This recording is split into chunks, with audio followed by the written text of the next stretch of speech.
Nous serons dans le livre de Philippiens aujourd'hui. C'est l'épître de Paul aux Philippiens dans le Nouveau Testament. C'est la deuxième partie de la Bible. Et nous serons dans ce petit livre et on va plonger dans un passage qui est appelé quelque part l'hymne du Christ. L'hymne du Christ. C'est un appel à l'unité que Paul évoque dans ce livre. Et on a déjà prié, on sait que le Seigneur est là, on a ressenti déjà le Saint-Esprit parmi nous. Et nous allons plonger maintenant dans cette partie de la Bible. Peut-être vous êtes demandé ce qu'aurait pu ressentir l'apôtre Paul alors qu'il était en prison et très probablement sur le point d'être martyrisé quand il a écrit l'une de ses épîtres, ses lettres, la lettre aux Philippiens. Cette lettre que nous avons lue déjà, que nous avons peut-être écoutée sur nos téléphones ou sur nos tablettes, cette lettre a été envoyée à une congrégation qui avait été établie au cours de ses voyages missionnaires. L'apôtre Paul, il allait de lieu en lieu et il prêchait l'évangile de Jésus-Christ et il a fondé des églises, des congrégations dans des villes différentes. Qu'est-ce qui a pu lui passer par la tête et par l'esprit quand il écrivait cette lettre en prison? Une chose est sûre, même si elle a été écrite alors qu'il était prisonnier, cette lettre aux Philippiens est généralement connue comme l'épître de la joie. L'épître de la joie. Waouh! Tu es en prison, tu écris une lettre qui parle de la joie que tu as en Jésus-Christ. C'est fort ça. Paul écrit probablement depuis une prison romaine, quelques années avant d'être martyrisé, car il fait référence dans cette lettre, dans le premier chapitre, il fait référence à la garde prétorienne. Et puis à la fin de la lettre, il fait référence à la maison de César. Donc il est probablement à Rome quand il écrit cette lettre aux Philippiens. Mais revenons un petit peu en arrière dans l'histoire et brossons le tableau un petit peu plus précis. Les ruines actuelles de l'ancienne ville de Philippe sont situées dans le nord-est de la Grèce aujourd'hui. Imaginez une ville coloniale, prospère de l'Empire romain à l'époque de Paul, où les vétérans des légions romaines venaient prendre leur retraite et jouir des privilèges d'être là dans cette ville, de l'exemption d'impôts et de la citoyenneté romaine. C'était un petit paradis qui s'était établi vers l'an 42 avant Jésus-Christ. Philippe, cette ville était farouchement fidèle à Rome, fière de sa langue latine, de son architecture et de sa culture aussi. Et en tant que tel, ces citoyens auraient fièrement affiché leur citoyenneté romaine. Ce à quoi Paul répond en chapitre 3 et verset 20 en déclarant que notre citoyenneté est dans les cieux et pas sur la terre. Les citoyens de Philippe se seraient également exclamés avec enthousiasme « César est Seigneur ». Ainsi, lorsque Paul déclare que Jésus est Seigneur, en chapitre 2 et verset 11, qui est la section de cet épître qui nous intéresse aujourd'hui, mais il est tout à fait subversif dans ce qu'il dit, non seulement d'un point de vue théologique, en contredisant tous les dieux romains que ce peuple louait à l'époque, mais aussi d'un point de vue politique, risquant une grande persécution en donnant la priorité à Christ sur César. Mais c'est ici que Paul a établi la toute première tête de pont du christianisme en Europe. Au cours de son deuxième voyage missionnaire, Acte 16 nous dit que c'est ici que Lydie a entendu l'Évangile, qu'elle a été sauvée et baptisée avec sa famille. Mais hélas, c'est là que Paul et Silas ont été jetés en prison après que Paul a chassé un esprit maléfique d'une jeune esclave. C'est à Philippe, pendant que l'on chantait et adorait Jésus comme Seigneur dans la prison locale, qu'un tremblement de terre a secoué la ville, provoquant l'ouverture des portes de la prison et la chute des chaînes des prisonniers. Mais cela a ouvert une porte spirituelle aussi pour prêcher l'Évangile aux gardiens de la prison ainsi que sa famille, et qui avec sa famille s'est converti et ils ont été tous baptisés. Tel est donc le contexte de notre exposé aujourd'hui. Nous nous concentrons sur le passage de Philippe 2, versets 5 à 11, traditionnellement appelé l'hymne du Christ, car on pense qu'il s'agit d'un hymne ou d'un credo de la foi chrétienne du début du 1er siècle qui était soit récité, soit chanté ensemble dans la congrégation. Alors, avant d'aborder la structure de l'hymne, nous devons entendre comment Paul introduit le passage en Philippiens 2, chapitre 1 à 4, verset 1 à 4, pardon. Si donc il y a quelque consolation en Christ, s'il y a quelque soulagement dans l'amour, s'il y a quelque communion d'esprit, s'il y a quelque compassion et quelque miséricorde, rendez ma joie parfaite, ayant un même sentiment, un même amour, une même âme, une même pensée. Ne faites rien par esprit de parti ou par vaine gloire, mais que l'humilité vous fasse regarder les autres comme étant au-dessus de vous-même. Que chacun de vous, au lieu de considérer ses propres intérêts, considère aussi ceux des autres. Paul commence ce chapitre, ce passage, avec ces paroles, nous pointant vers une unité dans la famille chrétienne.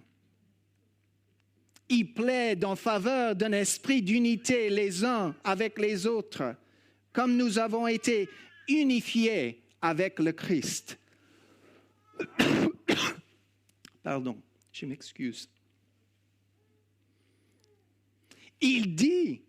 Paul dit que si nous avons l'amour du Christ, la communion de l'Esprit, la tendresse et la compassion, alors nous devrions manifester les mêmes qualités les uns envers les autres en tant que frères et sœurs dans le Seigneur.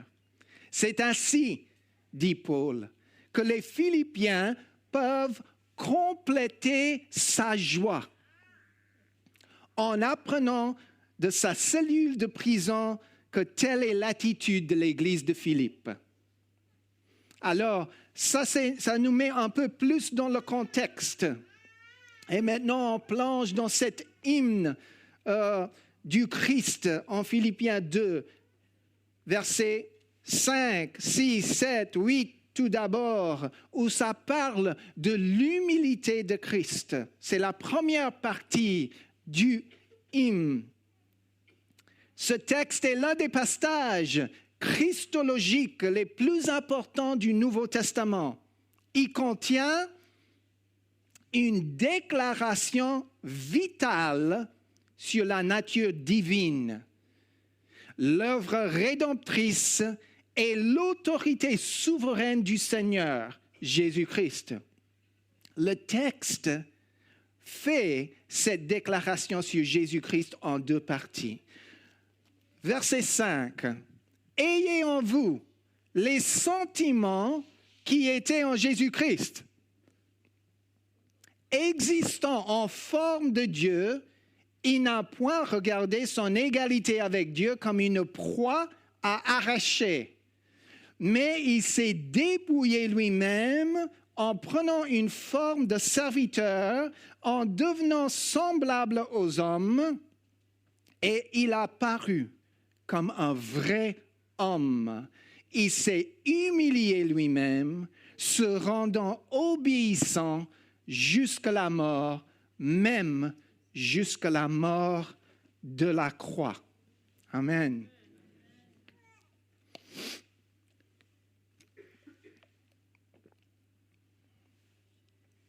Cette première partie du hymne parle de l'humilité de Christ. Ce texte est l'un des passages les plus importants dans la Bible au niveau de la doctrine de Christ. Et tout d'abord, ça parle de sa préexistence. Le Christ existait dans la forme de Dieu, ce qui signifie qu'il partageait l'essence et la nature de la divinité, au contraire des dieux de Rome. Ceci affirme la divinité de Christ avant l'incarnation. Simplement dit,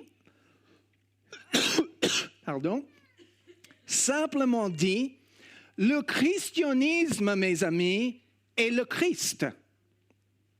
Et le Christ est Dieu. Si on peut miner ou saper la divinité du Christ et en faire simplement un bon professeur ou un grand prophète, on rend le christianisme impuissant. Tous nos espoirs reposent sur le fait que Jésus-Christ est Dieu. En fait, Jean, chapitre 1, verset 1 nous dit, ça nous donne du poids à l'affirmation lorsqu'il dit, au commencement était la parole. Et la parole était avec Dieu et la parole était Dieu. En parlant de Jésus, sa préexistence est la base de sa divinité. Deuxièmement, en verset 6 et la deuxième partie, la première partie disait « existant en forme de Dieu » et la deuxième partie « il n'a point regardé son égalité avec Dieu comme une proie à arracher ». Qu'est-ce que cela veut dire? Nous avons un mot ici dans la langue originale du Nouveau Testament qui est le grec, et ce mot, la kenosis, nous fait référence au fait que le Christ, il s'est vidé, il s'est dépouillé. Non pas, mes amis, de sa nature divine, mais de ses privilèges divins. Il y a une grande différence. Il a choisi de mettre de côté sa gloire pour embrasser les limites de l'humanité. Il n'a pas considéré sa divinité comme un butin à saisir, comme le font les vainqueurs après avoir remporté une bataille, ou comme une affaire à saisir avant que quelqu'un d'autre ne puisse l'obtenir avant moi. Non, ce n'était pas Jésus, mais il a mis ses privilèges divins à côté tout en restant Dieu. C'est pour cela qu'on l'appelle l'homme-dieu. Il est les deux en même temps. Puis le verset 7 nous dit, il s'est dépouillé de lui-même en prenant une forme de serviteur, en devenant semblable aux hommes. Il a paru comme un vrai homme. Le Christ ne s'est pas contenté de paraître humain, mais il a été fait à l'image de l'être humain. Il a pleinement embrassé la nature humaine. Il s'est fait serviteur. Et le mot serviteur veut dire dans ce texte esclave, la position sociale la plus basse dans la société. Attention, dans ce dépouillement qu'il a fait, le Christ a renoncé à sa gloire céleste et à l'usage indépendant de son autorité, de ses prérogatives divines et de ses richesses éternelles et de sa position favorable auprès du Père. Mais il n'a jamais, comme je vous ai dit, il n'a jamais cessé d'être Dieu au cours de ce processus. La divinité est une trinité. Le Père, le Fils et le Saint-Esprit. Par conséquent, si le Christ cessait d'être Dieu, Dieu lui-même cesserait d'exister. C'est impossible.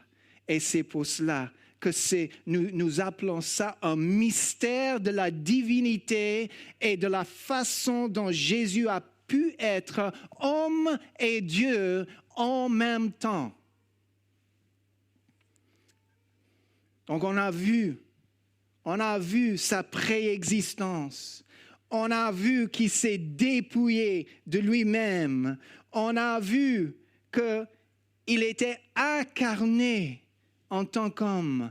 Et il a pris la position de serviteur. Si on continue au verset 8, il s'est humilié lui-même, se rendant obéissant jusqu'à la mort, même jusqu'à la mort de la croix. Il était obéissant jusqu'à la mort. La crucifixion était l'exécution romaine la plus honteuse, la plus torturée, réservée aux esclaves et aux criminels. Et l'obéissance du Christ illustre ici l'humilité et le sacrifice ultime pour nous. La mort du Christ était un acte de soumission. Vous et moi avons un rendez-vous avec la mort, sur lequel nous n'avons aucun contrôle. Vous pouvez suivre un régime, faire de l'exercice, vivre correctement, mais la mort est toujours imminente et inéluctable. Mais ce n'était pas le cas du Christ. La mort n'avait aucun contrôle sur lui. La mort n'a pas tué Jésus. Les Romains n'ont pas tué Jésus dans le sens spirituel du terme. Il a librement, volontairement donné sa vie pour nous. La mort du Christ était un acte de soumission, mais la mort du Christ était aussi un acte de sacrifice. Soumission et sacrifice en même temps. Il aurait pu déclarer que sa gloire était trop précieuse pour être déshabillé pour les pécheurs. Il aurait pu déclarer que sa position était trop élevée pour s'abaisser devant les pécheurs. Il aurait pu déclarer que sa puissance était trop grande pour être mise de côté pour les pécheurs. Il aurait pu déclarer que ses possessions célestes étaient trop précieuses pour que les pécheurs s'en séparent. Il aurait pu déclarer que son sang était trop bon, trop pur pour être versé pour les pécheurs. Il aurait pu déclarer que ses mains étaient trop saintes pour être percées pour les pécheurs. Il aurait pu déclarer que sa vie était trop sacrée pour qu'il l'abandonne pour les pécheurs. La crucifixion, la mort sur une croix était la forme d'exécution la plus douloureuse dans le monde d'Antiquité. La crucifixion n'était pas seulement une exécution, c'était une torture. Mais il s'est donné lui-même pour toi et pour moi. Dans cette première partie du hymne de Christ, nous voyons l'humilité de Christ. Alors qu'il était Dieu, divin, le créateur du monde, il s'est dépouillé de lui-même. Il s'est donné pour nous. Quelle humilité! Amen. Mais après cette humiliation, nous voyons la deuxième partie. La deuxième partie de l'hymne qui commence en verset 9 jusqu'au verset 11 et qui nous montre l'exaltation du Christ. Si on arrête l'histoire de Jésus à la crucifixion, on n'a pas toute l'histoire. La croix n'est pas la fin de l'histoire. La deuxième partie de l'hymne du Christ concerne son exaltation. Verset 9, la première partie. C'est pourquoi aussi Dieu l'a souverainement élevé. C'est pourquoi Dieu l'a souverainement élevé.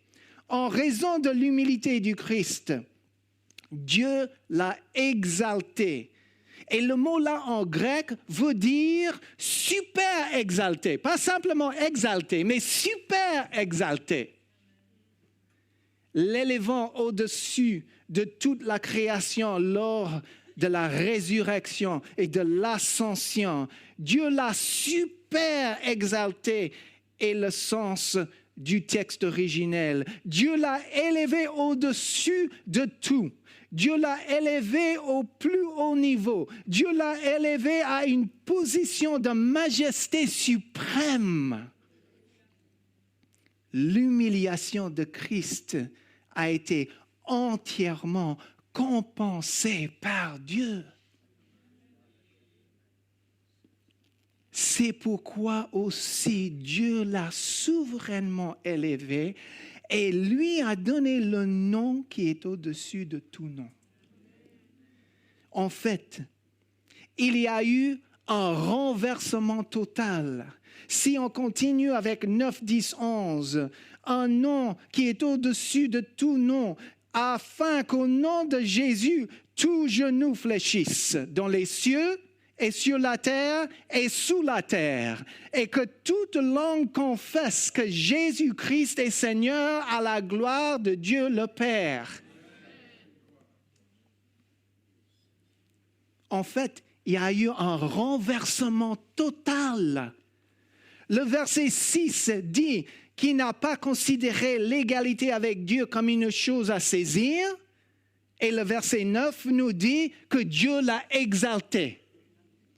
Le verset 7 dit qu'il s'est réduit à rien. Mais le verset 9 dit que Dieu lui a donné le nom qui est au-dessus de tout autre nom. Le verset 7 dit qu'il a pris la forme d'un serviteur, mais le verset 10 dit que tout genou fléchira au nom de Jésus. Le verset 8 dit qu'il s'est humilié lui-même en devenant obéissant jusqu'à la mort sur une croix, mais le verset 11 dit que toute langue confessera que Jésus-Christ est Seigneur. C'est le renversement total. Il a été humilié et puis il a été exalté. Un nom au-dessus de tout nom. Remarquez que Dieu est la source de l'exaltation du Christ. Le Christ ne s'est pas exalté lui-même. Il n'a pas dit, OK, enfin, c'est fini maintenant. Je m'exalte. Je me lève. Non. C'est Dieu qui l'a relevé. Le Christ ne s'est pas exalté lui-même. Il n'a pas été et il n'est pas exalté par les hommes non plus. Nous parlons souvent de l'exaltation du Christ. Il y a même un chant en anglais qui dit « I exalt thee ». I exalt thee. Je t'exalte, je t'exalte. Mais non, non. Moi, je connais le sentiment. Nous voulons louer le Seigneur. Nous voulons le glorifier par nos louanges et tout ça. Mais ce n'est pas nous qui exaltons le Seigneur. Il est déjà exalté.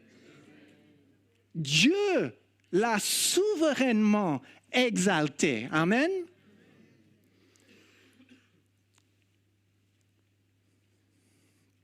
Dans nos cultes, comme aujourd'hui, nous ne faisons que reconnaître, affirmer, adorer l'exaltation du Christ.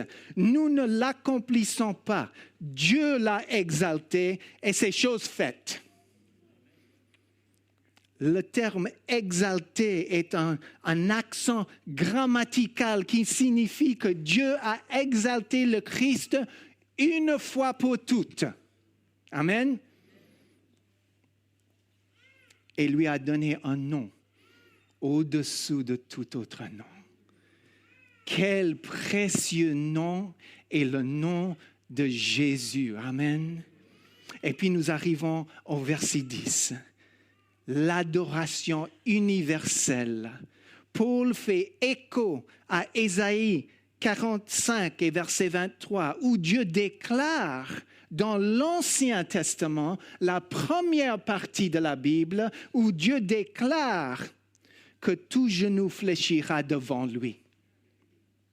Et ici, le Christ reçoit la même adoration que celle qui est due à Dieu lui-même. L'exaltation du Christ est enracinée dans 3 événements réels, concrets, historiques. La résurrection, l'ascension et le couronnement de Jésus. Amen. La résurrection réelle, physique, historique de Jésus-Christ d'entre les morts est le fondement.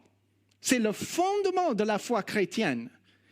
C'est le fondement de notre foi parce que nous croyons que la résurrection a été la validation par Dieu de la personne et de l'œuvre de Jésus-Christ. Pierre l'a dit d'ailleurs le jour de Pentecôte quand il prêchait à la foule à Jérusalem en Actes 2, 32. Il a dit, ce Jésus, Dieu l'a ressuscité et nous en sommes témoins. On l'a vu mourir et on l'a vu après, quand il a été ressuscité. C'est un fait d'histoire. C'est la base de notre foi. La résurrection. Dieu a exalté Jésus lors de son ascension. La deuxième partie. Son ascension, acte 1:9 nous dit, après avoir ainsi parlé, il fut enlevé pendant qu'il regardait et une nuée le déroba à leurs yeux. Il est monté dans les cieux et il y avait des témoins. La résurrection, l'ascension, et puis Dieu a exalté Jésus par un couronnement. Éphésiens chapitre 1, versets 20 et 21.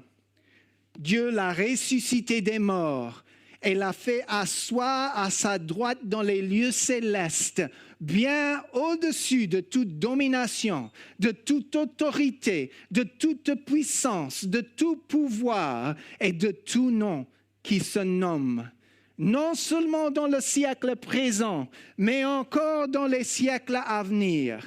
Ça, c'est Jésus, exalté, ressuscité, monté aux cieux et couronné avec une exaltation du Père. Amen.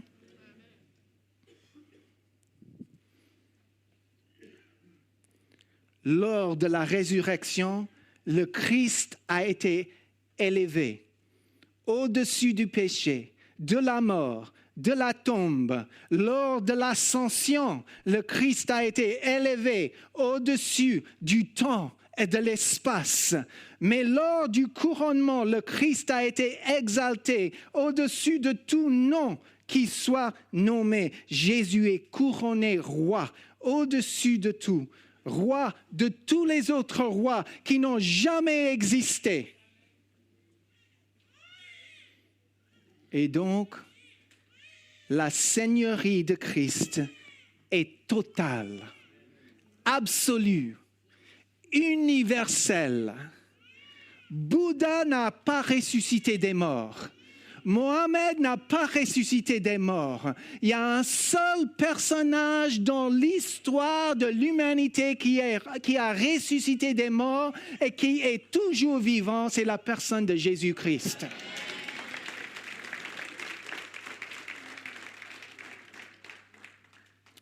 Le jour vient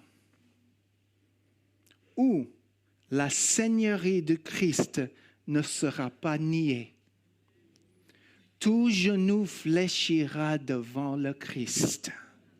Les saints anges du ciel s'inclineront devant le Christ. Les esprits glorifiés des rachetés s'inclineront devant le Christ. Les disciples du Christ sur terre s'inclineront devant le Christ. Les pécheurs incrédules du monde s'inclineront devant le Christ. Le diable, ses démons et toutes les âmes perdues en enfer s'inclineront devant le Christ.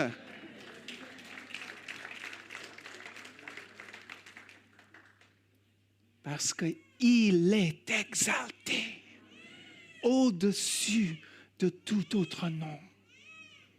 Romains 19 déclare, et écoutez bien si vous êtes là et vous entendez ces paroles pour la première fois aujourd'hui, Romains 19 déclare, si tu confesses que Jésus est Seigneur, et si tu crois dans ton cœur que Dieu l'a ressuscité des morts, tu seras sauvé.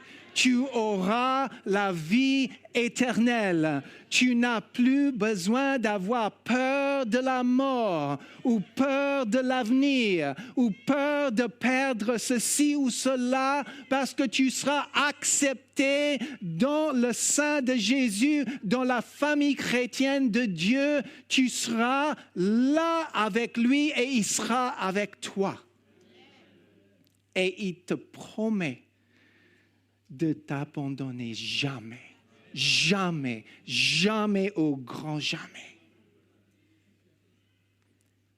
Le reconnaître maintenant, c'est recevoir sa grâce. Le reconnaître plus tard, c'est subir son jugement. Maintenant, tu peux t'incliner, confesser. Ensuite, tu devras t'incliner et confesser à un moment donné. Maintenant, cela pourra se faire dans la joie. Mais à un moment donné, après, ce sera dans la terreur. Et ce n'est pas pour faire peur. Je vous dis juste la vérité. Aujourd'hui, tu peux confesser Jésus comme Seigneur et Sauveur. Ensuite, dans un autre temps, ce ne sera que Seigneur que tu vas l'appeler. Alors, il est le nom au-dessus de tout nom. Il est la personne avec qui tu dois parler. Et il est là aujourd'hui. Finalement, nous arrivons à la fin de notre passage. Et que toute langue confesse que Jésus-Christ est Seigneur, à la gloire de Dieu le Père. On l'a chanté ce matin. Et je pense que l'équipe de louange a été inspirée. À la gloire de Dieu le Père. La seigneurie du Christ est reconnue universellement, ce qui glorifie le Père, montrant l'unité de la divinité. Il y a Siri qui parle, je ne sais pas si c'est moi ou un autre.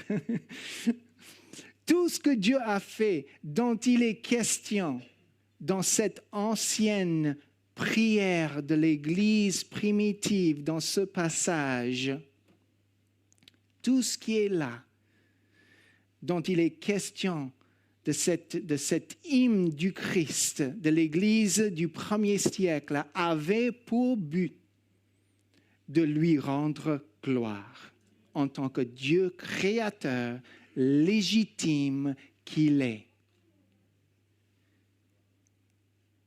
Alors, que l'équipe de louange revienne et qu'on entre dans une conclusion à notre message aujourd'hui. Que devons-nous retenir de cet hymne christologique de l'Église primitive? Premièrement, comme je vous ai annoncé au début, Paul met l'accent sur l'unité.